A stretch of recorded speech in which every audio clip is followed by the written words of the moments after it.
இன்றைக்கி ஃப்ரைடே நம்ம வீட்டில் எப்படி பூஜை பண்ணுறோங்கிறது தான் உங்கள் கூட ஷேர் பண்ணியிருக்கேன். இன்றைக்கி ஃப்ரைடே மட்டும் இல்லாமல் பௌர்ணமியும் கூட. அதனால பௌர்ணமி அப்போ கலச பூஜை பண்ணுவேன். கலசத்தை எல்லாம் ரெடி பண்ணியாச்சு. தேங்காய்லாம் வச்சு சாமிக்கு எல்லாமே ரெடி பண்ணிவிட்டு வெளியே இருக்கக்கூடிய நிலைவாசலில் குங்குமம், மஞ்சள் இதெல்லாம் வச்சுட்டு அதோட உருளியில் பூவெல்லாம் வச்சு எல்லாமே ரெடி பண்ணியாச்சு. வாரத்துக்கு ஒரு முறை கண்டிப்பாக வெள்ளிக்கிழமை அப்படின்னா நிலைவாசல்லையும் சேர்த்து பூஜை பண்ணிடுவேன்.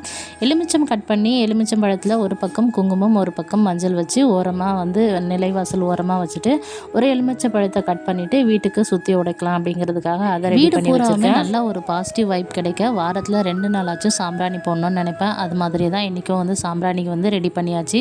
சாம்பிராணியில் குங்குலியம், அதுக்கப்புறம் வெண்குங்குலியம், பால் சாம்பிராணி, வெண்கடகு, அதோட மருதாணி. சாம்பிராணி போட்டாலே வீட்டுக்கே ஒரு தனி கலை வந்துடுங்க. அந்த அளவுக்கு சூப்பராக ஒரு பாசிட்டிவிட்டி வர்றதை என்னால் உணர முடியும். அதுக்கப்புறம் பூஜையெல்லாம் முடிச்சுட்டு தீபதூப ஆராதனை, வெளியே நிலைவாசல் பூஜை, பௌர்ணமி பூஜை எல்லாமே